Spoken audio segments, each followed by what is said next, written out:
mean, you know, the sound. Yeah. I'm so glad you said that. Hello, everybody. We're going to get going now. I'm Mike Cronin. I cover startups, finance, and technology for the Austin Business Journal. And today we're going to talk about the value of women investing in women. We'd like you to think about your questions that we'll give you time to ask at the last 20 minutes of the panel.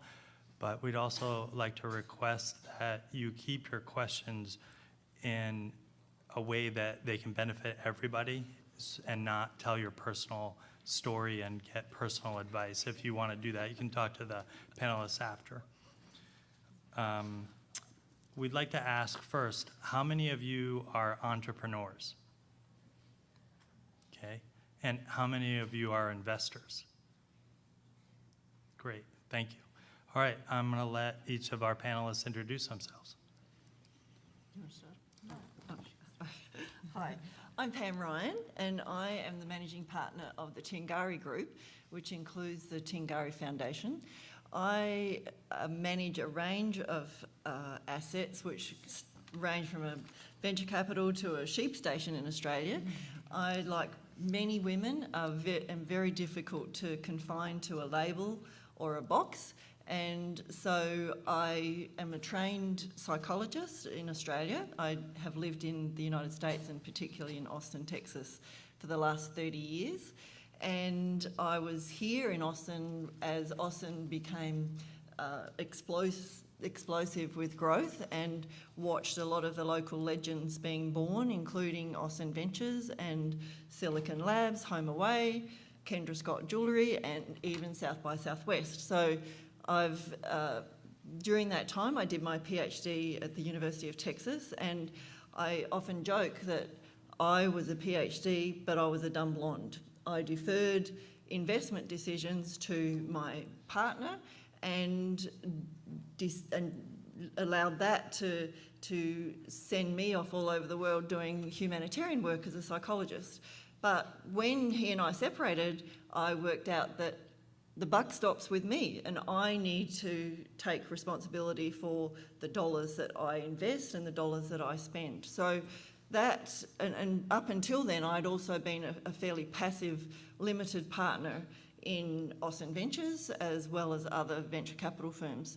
Today, I'm an active limited partner, have been so for about 10 years, and I'm a limited partner in venture capital firms in both the US and in Australia. And my goal is to try to get more and more women to be active investors and particularly active limited partners, as we assume much of the world's wealth over the next 10 to 15 years, which we will. Women are set to inherit something like, or to have the transfer of something like 70% of the world's wealth by 2030. So we need to step up. I'm Sarah Brand. I'm the founding general partner of True Wealth Ventures based here in Austin. We invest in women-led companies, which we're defining as at least one woman of significant decision-making influence is on that founding early-stage executive team in the markets of sustainable consumer and consumer health, where women are making 85% of consumer purchase decisions and 80% of all healthcare decisions. So really markets where gender-diverse teams have a real advantage of understanding the customer and market need better. My background educationally is engineering. I have 3 degrees in mechanical engineering. Spent a lot of time, like 20 years or so, in the semiconductor electronics tech industry, originally more technical roles and strategic management consulting, then venture capital, and then more operational roles, running business units or doing M&A and integrating venture capital-backed companies into larger companies. Also started a brewery, and if you haven't gotten the theme, it's been very male-dominated between mechanical engineering, semiconductors, beer, venture capital. And so finally, I started this fund after becoming the executive sponsor of the Global Women's Forum at my Fortune 500 tech company I was at, because I was the only woman who was a vice president who had any technical or operational background. And so that's when I finally started doing my homework and became aware that that was true. I had been completely blind to it because I had been so used to as I say, having the bathroom to myself my whole career in education. And so, just saw the financial outperformance of companies which had more women in senior leadership positions, whether they were the big Fortune 500, tech companies, or they were the small venture capital-backed companies. It was consistent, and saw this massive blind spot, particularly in venture capital, where you've probably seen the numbers, but the estimate is about 1% or so of actual investment decision makers at VC firms are women. 2%, just slightly over 2%, holding steady 6 years in a row now, of female-founded companies are getting venture capital dollars, and those companies financially outperform. They solve a lot of problems that aren't getting solved today, et cetera, et cetera. So one other data point I wanted to share is that that True Wealth Ventures recently closed our first fund, and over 80% of our investors were women. Woo! Yeah, so either women, single women, women who were driving that investment decision from their partnership or from their family office or their foundation. And so I'm really seeing more and more the power of women investing in women. So we'll talk more about that, obviously. But Hi, I'm Stephanie Breedlove. I am the co-founder of Care.com HomePay. I'm a new author. I'm an active angel investor and a very active mentor. And a little bit of real-life story behind the list of titles.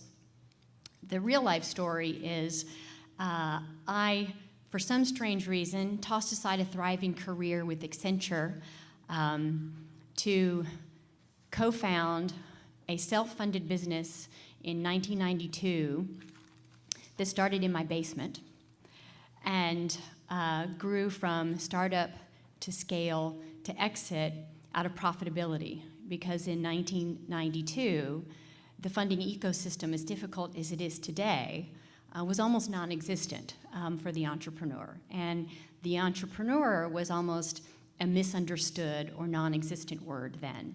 So I've traveled this journey from startup to scale to exit over 20 years as the evolution of women in the workplace has progressed, as the evolution of technology has progressed, as our fast-paced world has progressed, as women have reached equality in education, but are struggling and striving in every other aspects of business.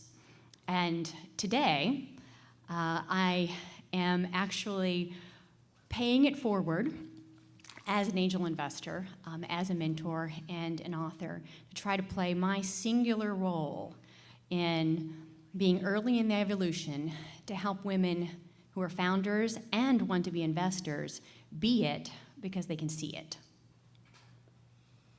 Thanks, everybody. The first question I'd like to ask is, why is it important for women to invest in women? And maybe before you ask that, let me just define the roles Sure. that we have on the title slide, which is Pam is representing a limited partner, I'm representing a general partner, and Stephanie is representing an angel investor and a woman entrepreneur. So if you look at women investing in women, we're looking at it primarily through a venture capital lens in this talk, but women VC firms so a general partner is an actual investment decision maker at a venture capital firm, and so firms can invest in women entrepreneurs without general partners, but if there is a woman general partner at a VC firm, they're 2 times more likely to invest in a company with a woman founder, 3 times more likely to invest in a company with a woman as a CEO. So, regardless of investment strategy or having any kind of gender diversity strategy, those are just the numbers. If you're a woman GP, you tend to invest more in women entrepreneurs. And then limited partners are the investors into the venture capital firms. So they're largely pension funds, actually. Over 75% of the VC dollars come from these big institutional investors, but the other portion comes from individuals, from family offices, from foundations, and those are all called limited partners that own a percentage of these funds that are run by general partners. So, little context. Great, thanks. You're welcome. Well, an angel investment Oh, sorry, I forgot about angel investment. Oh, yes. So VC funds, they're varied in terms of what stage they invest in, but usually before a fund comes in or alongside seed stage, like early stage VC funds, angel investors invest. So, generically speaking, as companies that could be venture backable eventually start, they'll get friends and family, or they'll get bootstrapped by their founders, and then angels come in kind of in that next round. And can I add to that, Sarah? Please. At the Tingari Group, we think of capital in a much more holistic way as well than angel investing, venture capital investing. We also do direct impact investing. We fund micro financing, so we do micro investing. We do mentoring and coaching. We also think about women in a variety of different ways. So we fund awards and competitions, so that's another investment in women. So there are lots of different ways to invest. Networking, for example, women are particularly good at network, so we invest networking capital by brokering relationships. So lots of different ways to think about investing. Yeah. And I'll throw one little stat in there to wrap it up, to give you some good data. If you're a founder looking to seek money, or if you're a woman thinking you might want to invest and where's the right place for you, here's some dollar amounts that will help you decide where you best fit. Most people who are seeking angel investment are early stage and usually are raising somewhere between a couple $100,000 and about 1.5 million. Those who are looking to raise more than that, in the kind of $2 to $5 million range, that's early seed stage for venture capital. And then above 10 million is late stage. You're a mature company, but you're going to diversify into other places and the funds are large. Like Sarah's fund is almost 20 million. So there's some dollar benchmarks. Great, thanks. Why don't we start with you, Pam? Tell us why it's important to invest in women as a woman. Okay. We started out investing in women not just for the feminist imperative, but for an impact imperative. We set about in 2011, part of my work, probably more so than being a limited partner, is as a researcher. And in 2011, after having funded through our foundation the Social Entrepreneur of the Year award for 10 years here in Austin, we said, what have we gotten for $1 million of grant money? And so we decided to partner with the Institute for the Future and look at what was the future of social entrepreneurship. What did social entrepreneurship look like in 2030? And in the course of the research, we came to the conclusion that we had to drop the social, as millennials were demanding purpose and repurposing. Baby boomers were also doing the same thing, that we eventually turned the research into the future of entrepreneurship and impact. And what we found was that this impact imperative, and as we started to work with our financial team to say we want to convert our entire portfolio to positive impact, they found that really difficult, and the data out there about ESG or anything to do with impact is really very scant. And so we said, okay, as a proxy for positive impact, let's look at the number of women on boards or the number of women in senior management roles. And the financial management team was equally as shocked as we were that there were very few of women in the top 500, Fortune 500 companies, very few in venture capital, very few entrepreneurs receiving venture capital, even though 40% of new businesses are started by women.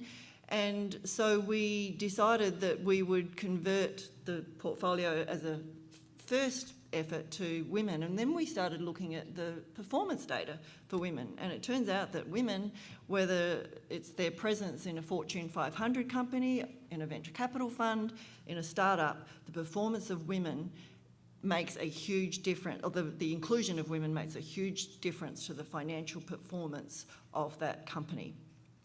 One of the reasons for that is that women, it's been demonstrated in study after study, that women actually raise the collective intelligence of any decision-making group. and they bring to the table skills that are not natural necessarily to men, but when they're combined with the skills and attributes men have, then the collective intelligence of the groups rise. So even if the average intelligence of average IQ of a group is really high, if there is no woman on that group, then the group with a woman will outperform the men. So we invest for the financial imperative as well and the performance imperative. We also invest because women give back, and the research also shows that women reinvest a lot of the money that they make into things like healthcare, all the positive impact things that we're interested in, healthcare, education, the environment. And they also, the research shows that if women were empowered to equally participate in the workforce by 2025, they would add to the global wealth the equivalent of the Chinese and the US economy combined.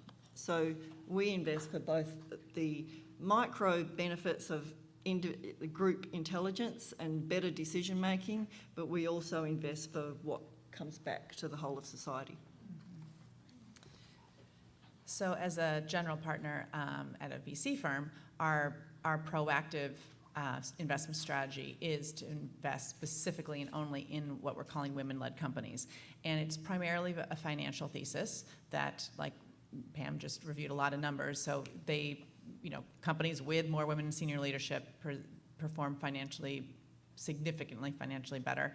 And I can share data with this audience, but I think we're probably all bought into that.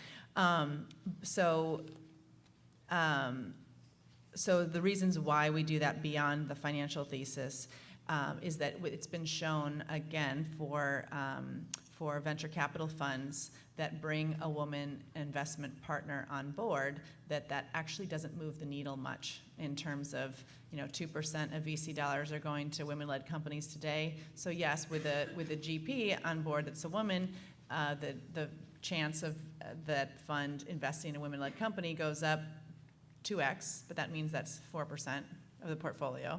So, it moves the needle. Those numbers can sound good or really small, depending on which way you spin them. So we really think a proactive gender diversity strategy, a proactive gender lens is required in order to actually move the needle.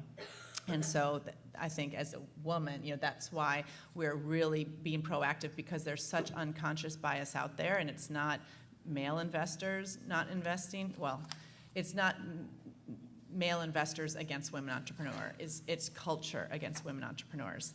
And another reason why we're investing in women is that we see that women are seeing problems that the male entrepreneurs aren't seeing. Because if you look at who's making the investment decisions today in the venture capital firms, it's largely a certain segment of society that's holding those positions of power, and they're investing in folks that are like them for the most part, because as a venture capitalist, you're trying to reduce your risk. You're trying to invest in areas that you understand better, into people that you know or you've worked with before, or at least you understand better, that are similar to you. And so that's a certain type of person that's making the investment decisions and getting the investment dollars. And so there's certain problems that they're familiar with and that they see in their lifestyles. And there's a lot of other problems that we're seeing that women entrepreneurs see that the current VC community doesn't see.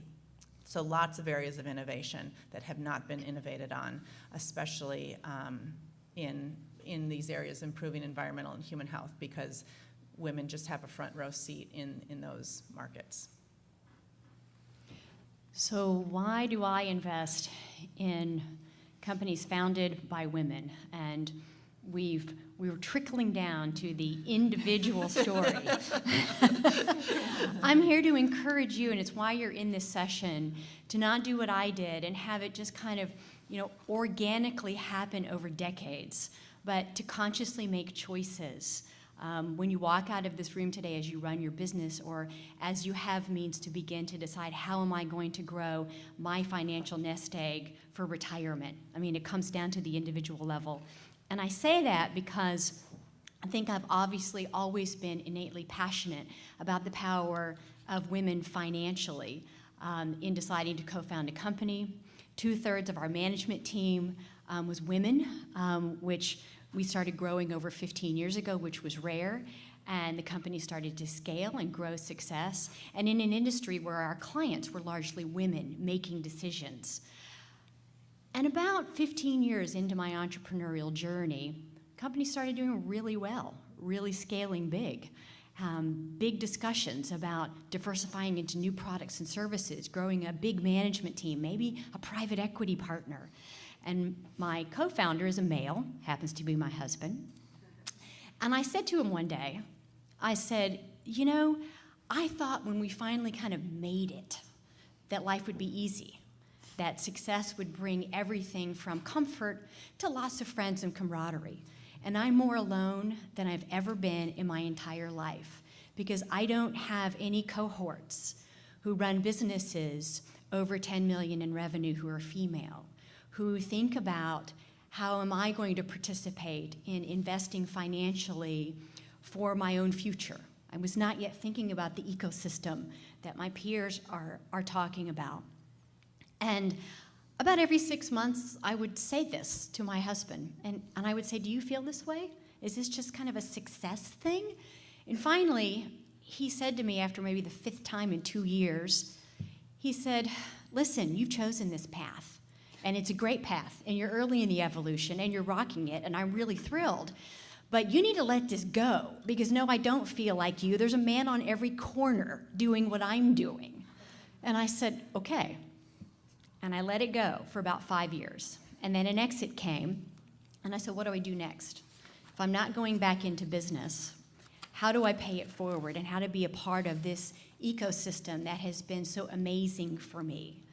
And I started to research, and my research unveiled facts like, although we own 39% of all businesses in the United States today, only 2% of us will cross the $1 million mark.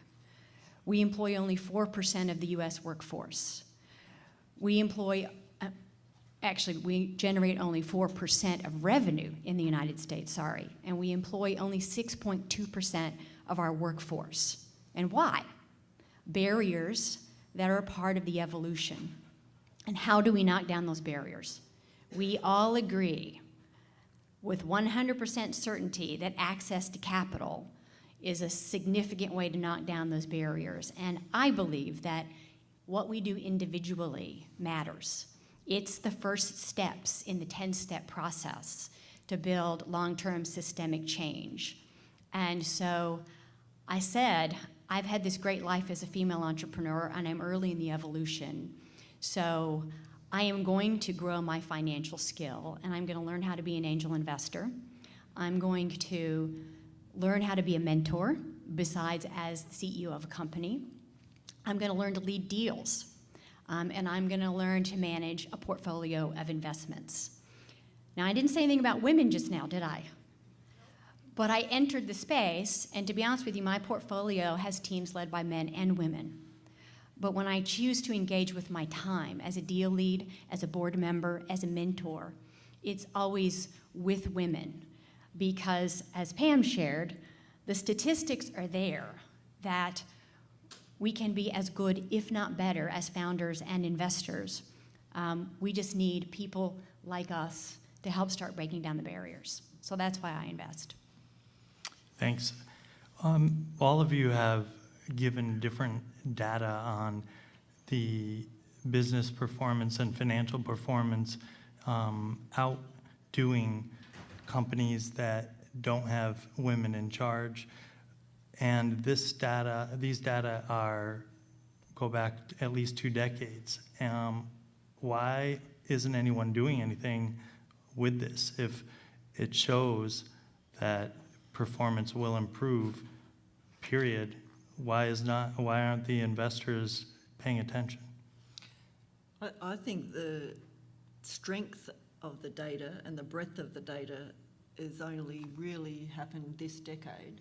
So people, the unconscious biases that we've talked about and that every female entrepreneur who's gone out seeking money, or anybody who's been in a venture capital room filled with men, we know that there are biases, even filled with women, so I shouldn't make that blanket statement.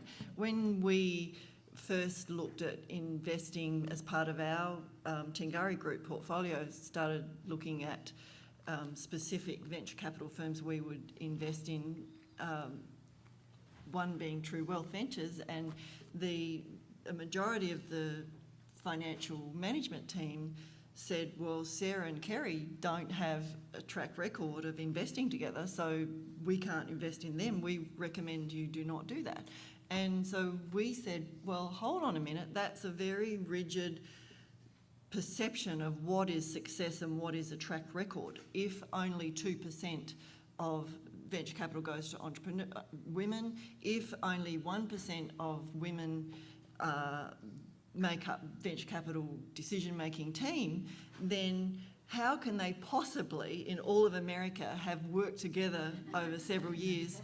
Is statistically not possible. So we said we need to redefine what constitutes for success.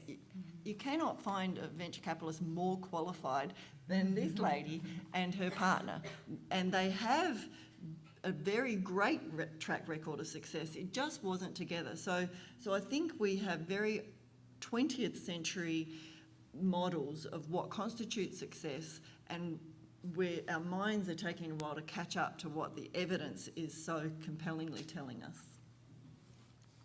I have nothing to add to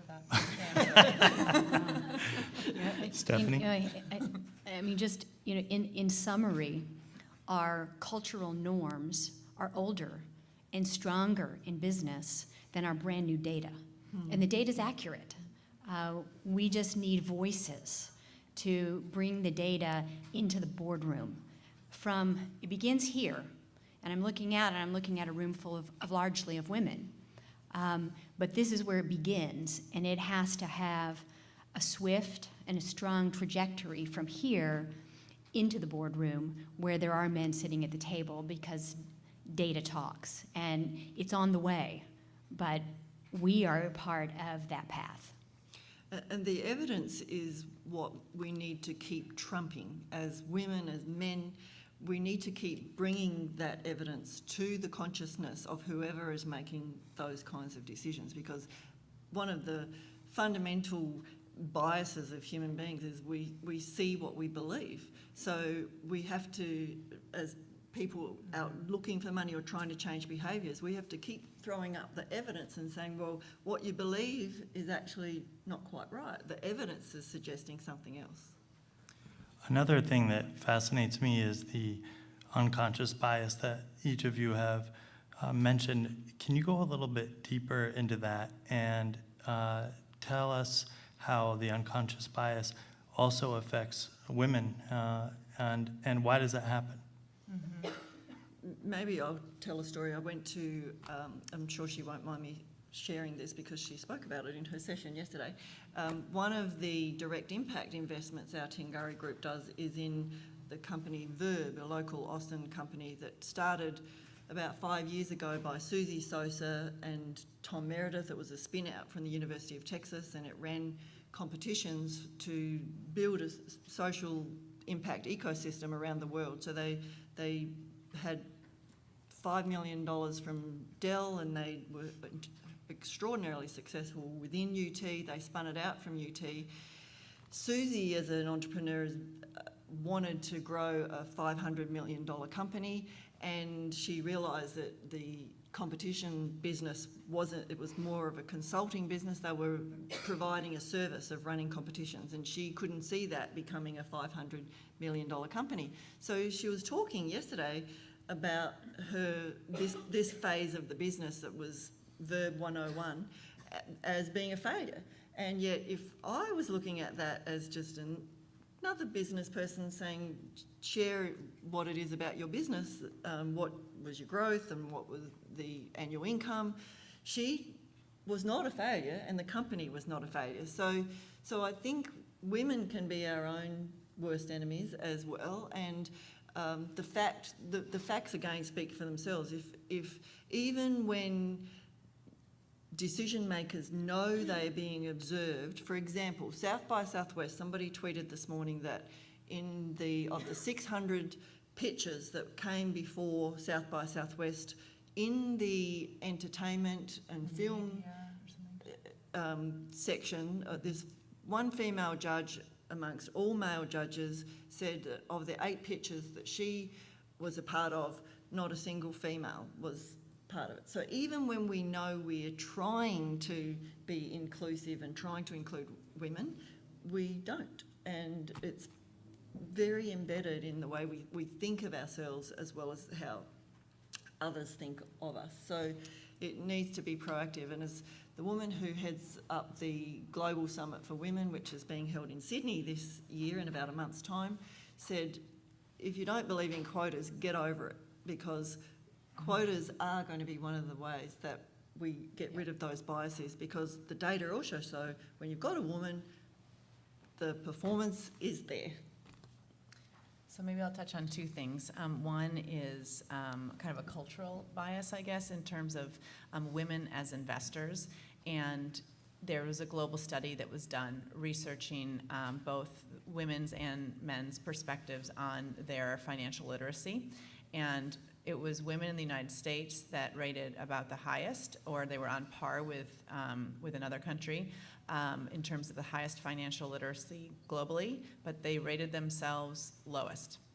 And so there's some really weird cultural thing in the US for women where they don't see themselves as, adequate investors, yet they are, like, you were talking about. So that's one. And the other is based on a study that just was recently written up like a couple weeks ago in the Harvard Business Review out of Columbia University. Maybe it was a little bit before that. They kind of blend. Anyway, recently about TechCrunch Disrupt, which is a very well-known pitch competition. And they recorded the questions that were asked for the male entrepreneurs and the women entrepreneurs from both male and female investors. And consistently, the women entrepreneurs got what were determined or were called prevention questions, I guess. And the male entrepreneurs got promotional questions. And so if that consistently happens, then as women entrepreneurs, it's great to know that that's what you're going to be getting, but you've got to continue to pivot and make it a promotional answer. But if those are the questions that the audience continues to hear the women entrepreneurs getting, even if they spin it, answer it well, it just cuts, down on their credibility and shows all the risky parts of their business versus, the competition, which is getting all the how big could it get and how, So that's a major unconscious bias that's really hindering women entrepreneurs in the venture capital and pitch scenarios. And I'll end actually with a call to action for the room. I think we are a part of our society and our societal norms. We're also a part, as women, who are looking to help make change happen. And it's tough to have one of those hats on and then take it off and have the other hat on, or have both of them on at the same time. And I'll push the envelope a little bit and say that you have unconscious bias. We have unconscious bias when we read something in the newspaper about a successful man or successful woman or a team of men or a team of women. And we have it whether we want to have it or not. And I think the call to action is a real simple one. Be aware that you have it. Be aware that you have it, and being aware will help you get rid of it. I think self-awareness is half the battle. And I'll wrap up my call to action with a little study that was done. I think it was done by MIT about 3 years ago. And there was a team of men and a team of women who were given the exact same product, the exact same deck, the exact same script, down to the word. They were even coached by the same coaches. And they pitched in front of 2 panels that were equally men and women of all ages. And both panels unanimously selected the men, which is proof that women have unconscious bias. And we're human. And I guess the call to action is don't beat yourself up. Just know that we have it and recognize it, and then make the opposite decision when you recognize the unconscious bias. But if you don't recognize it, you can't take action. So there's the call to action. Why should the entrepreneurs in the audience seek women investors? Well, I guess they should seek women investors who are self-aware. No, but women that are specifically calling out the fact that they see the value in women, or any investor, frankly. I mean, I think more women investors are investing with a proactive gender lens, so to speak. But I think, as a woman entrepreneur, targeting somebody who understands the value that you bring is going to help, get over the barrier. And again, back to the evidence. When there is a woman involved, the collective intelligence of the decision-making group goes up and the quality of the decisions is better. There's also research showing that there is less scandal and problems with bad behaviour. Those don't happen with women. So elephant in the room, another another entrepreneur we'd invested in said, I met with her maybe 2 months ago, and she said, I still, in this day and age, after the Me Too movement in the last year, still have 2 investors as she was making the next round of pitch for the next round of investment, still 2 investors who were trying to hit on her. I'm not saying women don't hit on women, but it's statistically less likely. But the evidence is still the performance is better.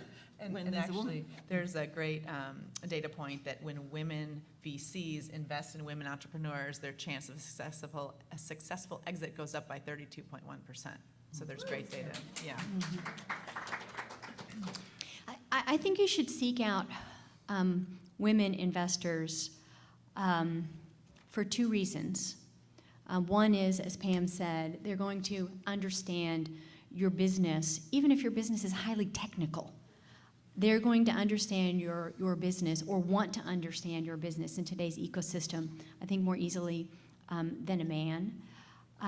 But I think it's really important for the founders in the room to note that this panel is about also growing women investors. And there are fewer women investors than there are women founders right now. So I don't think we're going to move the needle, and you're not going to have a lot of success if your strategy is to go out and only find women investors.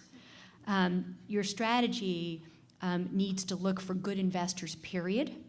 And to be honest with you, I think your very best team of investors is going to be where you have men and women. Just like we were talking about how founder teams that are diverse are more successful, I think investor teams that are more diverse are more successful.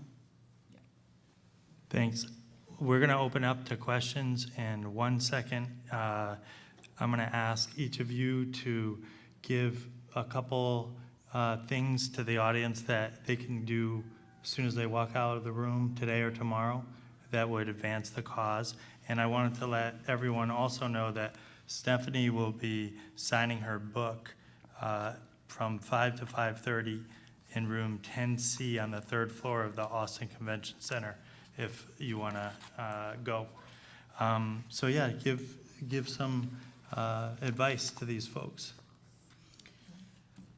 I'd start off by saying use the evidence, because we can share, anybody who wants to contact us later, we can share with you all of the studies that we have talked about today. The evidence is substantial, it's strong, and it's compelling. So if you are out doing a pitch for someone to invest in your company, use those data and show that on the whole, women's performance is extraordinarily good, and that they need women in their portfolio, women entrepreneurs in their portfolio for that reason alone, let alone anything else. The other thing I would say, that in our research looking at the future of entrepreneurship and impact, knowing that women will be controlling 70% of the world's wealth by 2030, we do need to step up as investors and understand the power of our own purses. And as you've been saying, Stephanie, we need to really educate ourselves on how to make decisions, how to read financial data, how to ensure we've got a balanced portfolio. We, as women, need to do that. So you can also go out and talk to all your female friends, even if it's part of a crowd fund. Use your dollars to invest in other women. Ditto. No. I think really just realizing that everybody in here is an investor. Women are making 85% of consumer purchase decisions. So every single dollar, literally, that you decide to buy a coffee from this place or that place or shop on Amazon, what product you're buying or what grocery store you're going to, whatever, all of those are investments, and women are making 85% of those investments. And I don't think that largely we think about those as, these micro investments as investments, but they move the markets. They decide which products are going to win and lose in the markets, and which investment teams are going to, which executive teams you're supporting with your dollars. And then, as we come into greater control of investment wealth, manage that and really understand your portfolio, and don't let a wealth advisor just take care of it. Really ask the questions and, understand what markets you're moving every day with those, 401ks or whatever, mutual funds. And then I think as women, we need to start sharing investment advice with each other.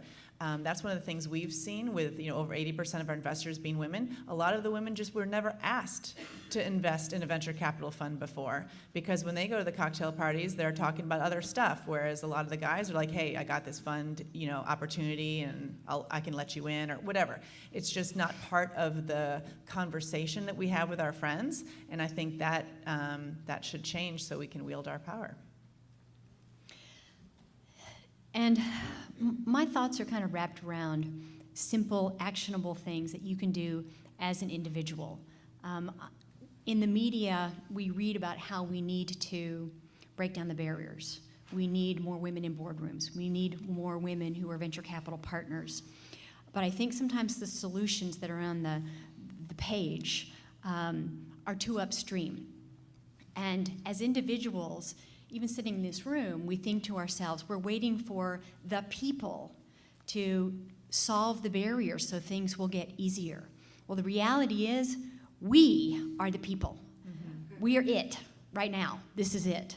And therefore, our individual efforts matter. They matter at epic proportions, and they build the foundation so that long-term systemic action can have traction. So when you walk out of here today, believe that your efforts every day matter. And here's 3 things that I think you should be doing every day very simply, whether you're a founder or whether you're looking to become an investor. And the first one is commit to just having more knowledge and education.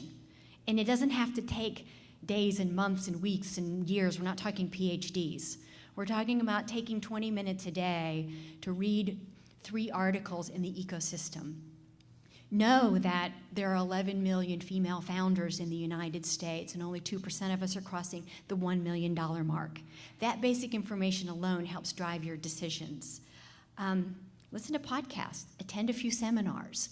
That broad knowledge makes a difference in your financial decisions as a founder and as a potential investor. Second, take that knowledge and grow skill. It is, I don't know if it's an entrepreneurial problem because I've lived in the entrepreneurial space too long, but we get busy in the moment. And we're rock stars at a few things, and we just keep doing those things. But we need to grow skill, particularly financial skill, if we want founders to have capital and if we want women to be the ones supplying it. And it's not rocket science. It takes a little bit of reading. It takes some good question asking and getting good answers. And you grow that skill, and all of a sudden, you don't have to be a rock star at investing or financial principles, but you know enough to hold your own and to play a part in the ecosystem. I'll give you a little example of this. The Michigan Microloan Fund for Women raised $5 million to specifically fund female entrepreneurs. And 90% of the women who applied for funds couldn't get through the application because they didn't have the financial knowledge. And then the third thing is put that knowledge and that skill to work. And to dovetail on what Sarah said about sharing, collaborate and mentor with other women with one really, really important criteria that I'm going to say women are not very good at. Do it when you get something in return. Do it when there's a win for both you and the person you're collaborating with. Otherwise, it's not worth your incredibly valuable time-strapped time. I'll give you my own example. So a few months ago, with a woman who's here in the room, Melinda Garvey, we hosted a session to help educate executive-level women in the Austin market who are very successful on how to be women investors. And it was in my living room, so it was a safe space. It was like angel investing for dummies. Ask anything you want. And I was paying it forward and giving back. But why did I do it? I did it for two reasons, besides giving forward and paying back. I did it because I was going to help raise money for Melinda's company, of which I'm an investor, and I want to make money. And second, I did it because I think this is a potential business idea, and this was a guinea pig group for me to learn from. So I was getting something really valuable out of it. And that's just one example. You can apply that to your own lives 100 times over. So learn, grow skill, and collaborate and mentor when you get something in return. Great, thanks. All right, let's get a question. Oh. All right. Thank you, ladies, for being here. I really appreciate everything you've said. It's been tweeted all over the internet.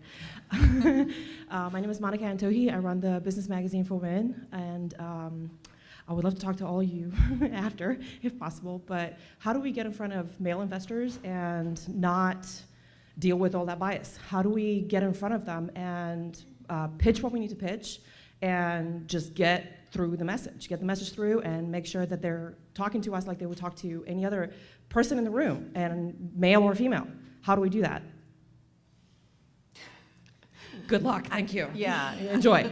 I think understanding the advantages you have Yeah. and also where you're disadvantaged as a woman entrepreneur. And so I actually recommend, because the pitch data is what it is, to try not to get into a pitch session, to actually, have coffee with the with the investor. Yeah.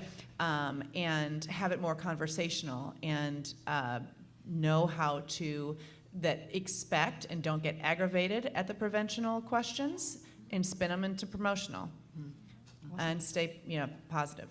I'm gonna give that and to use the data about success and women's addition to group decision making and how they raise collective performance and how they'll raise their portfolio. So know what the biases are and make your arguments that counter those biases with the evidence. with data. And I'll add, when you get the pitch, Yeah. or you're pitching to get the pitch, be better than everyone else. Yeah. Your data, your We organization, are. your financials. Can someone understand what your company does in one sentence on a slide? Be better than everyone else. And I'm stealing this from another presentation I saw yesterday. Expect that you are underestimated and use it as an opportunity to blow them away. Yeah. Awesome. Thank you so much. Appreciate it. Hi, I'm Melinda Garvey, the founder of On the Dot, and we're all about providing relatable role models for women through our daily 4-minute podcast. And what I was going to actually ask a little more detail about to get you to tell that story about the women investors, but I'm sure a lot of you are challenged, and I hear this a lot, that when you're raising money individually to your friends, family, colleagues, you do find that women a lot of them just give you this blank stare because they don't know how to invest. So, besides that cocktail party, which was very successful and enlightening, and, we got investors out of it, and they were coming up to us and thanking us. And I was like, well, that's not how it works. We're supposed to thank you when you invest. But what other things is there something else out there, or do we need to start something where there's a really safe place for women to learn and to not feel like they're being, they're embarrassed because they don't know this information? Because a lot of women were like, yeah, I didn't want to ask questions because I was sort of embarrassed, but now I'm in this safe space of other women and I can ask these questions. Is there anything else out there like that? Because if not, we should start that business too. We have invested. We've investigated over the last couple of years trying to get more women to invest in Sarah and Kerry's True Wealth Ventures, and we've investigated various legal entities like investment clubs. We thought of 1,000 women investing $1,000 each. We looked at piggybacking through the Austin Community Foundation, but then we'd lose control and the opportunity to be participating as investors. So we've explored multiple ways of doing that. We're still in the process of doing it. The other thing I would suggest is that don't just think of capital as venture capital, that there are, you've already tapped all your family and friends, but there's crowds, there's cryptocurrency coming out, there's awards and competitions, there are research funds if you're grant funds if your company is doing something that is innovative in biotech, for example. Then there are other forms of capital other than venture capital as well. So the bottom line is we need to take the cocktail party on the road show. I think so. Yeah. I mean, that's what Carrie and I did a lot of, actually, and we had some of our wonderful LPs, some of them sitting right here in the room, have parties for us where they invited, as investors, then they invited their friends to hear the pitch, and I think that's what works, is because women tend to like to not hear it top down, but hear it from, peers and have more of that open dialogue and no dumb questions kind And of stuff. everyone can do that, Yeah. right? You can invite people in your home I to think learn. we're in a grassroots movement right now. Yeah. Hi, how are you? My name is Renee Graham. I'm the founder of RenzoBox. It's about modular makeup and makeup on the go. I'm trying to get rid of the messy makeup bag. Hi, Sarah. And first, I just wanted to thank you guys because about a year ago, I started looking for female funding across the United States, and I had to go to San Francisco and New York to look for a lot more female venture and capital and angel investors. And I just really want to thank you for being here in Texas because I feel like the groundswell is starting, and I really, really appreciate it that it's local because I'm a Texan. So anyway, my question to you is about strength of conviction in this female-driven sort of mission, because in my own company, I'm trying to do that as well, even though I'm not where you guys are yet. But if I need a web coder, if I need a video person, if I need an industrial engineer or designer or something like that, I seek out women who are good at that. And I have a lot of trouble just because I know I need to move forward in the next steps. I have a timeline. And they're just, it's difficult to find that. And I imagine, and even looking for funding, like I said, I've had trouble as well. I would really love to be funded by females, but I have males that want to fund me right now. So I'm just curious, when do we cut our losses? I'm trying to figure out, when do I cut my losses and just keep moving forward? And how do I stay strong to that conviction? And it's probably the same for a lot of women in here. So I'm hoping this is applicable to more people. I'll start with a non-data response, but just an experience response. What I'm hearing in your voice is you're doing the right thing. Here's the bottom line, and I'm speaking from my own experience being exactly where you are, in that you're self-aware, you're trying to eliminate unconscious bias, and you're putting your best foot forward in that you are consciously seeking to give women opportunities within your firm. However, you're also a business owner, and the job needs to go to the best person who can move the needle for you in your company in this moment. And I promise you, over time, with your focus, you'll have at least 50% of your company that will be women. I would add in a global sense, you feel like you're trying to do things now that you need a critical mass of women to be able to do. And if we think of 2030, so the next decade, and 70% of the world's assets being assumed, women controlling those assets, if you put that in terms of the venture capital industry, by 2030, that means that 70% of money going into venture capital is also being controlled by women. So we're on the cusp of a very significant change in the configuration of who owns and controls the capital. And we're also on the cusp, because of connective technology, that radical transparency will change the 2% alone, because data, you were talking earlier about data analytics, and when will we see that happening in entrepreneurship and in venture capital? It's already happening. So no longer will the 2% be acceptable, no longer will bad behaviours be acceptable, because they will be displayed to the world instantaneously. So we are on the cusp of a very significant change, not necessarily led by women, but led by technology. So I hear keep trying and we'll get there. Yeah, Pretty much. you're on the right track. Hi, I'm Sonia Sepaban. Thank you so much for all your comments. I have a very long background as a corporate executive. I'm an engineer by training. I've had P&L and lots of people all over the world building lots of aerospace and defense products.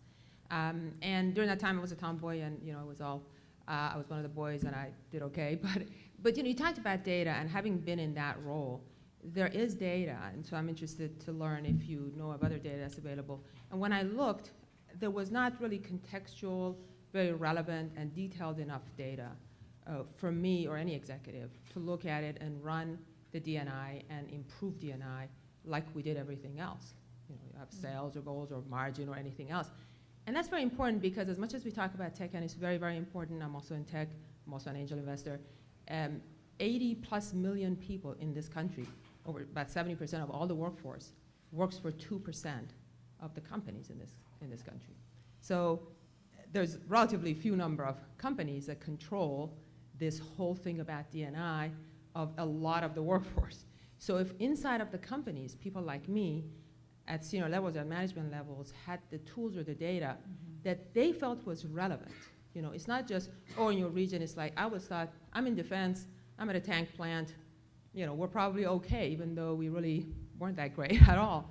So people kind of talk themselves into it when there's not really relevant data. Are you seeing anything? Yes, I can give you one source, and that's all you need.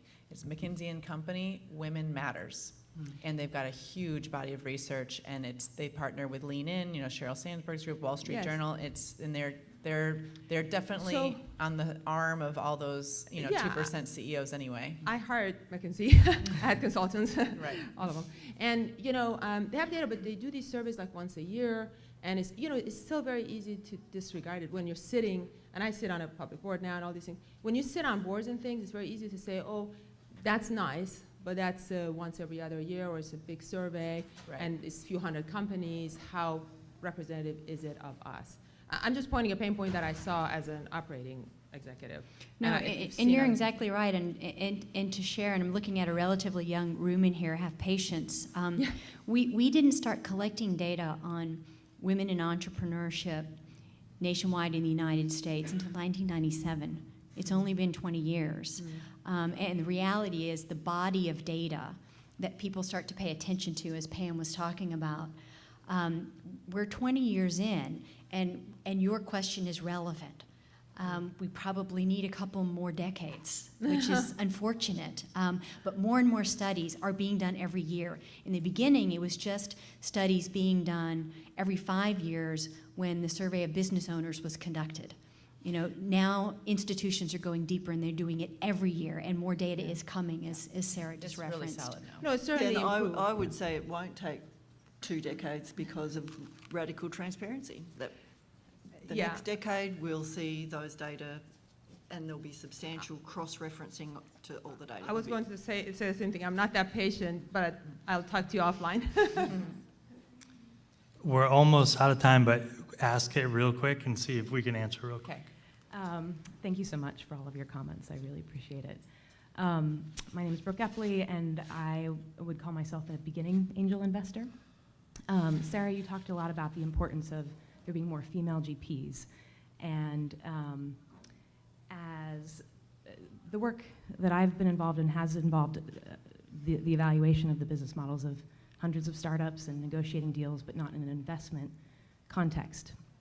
And for someone who's maybe mid to mid-late career stage and is curious about the path of going from a beginning angel investor to GP, what does that look like, and does that even exist, or how do you forge a path? Maybe I'll talk to you offline. Okay. All right, I think we're done. Thanks, everybody.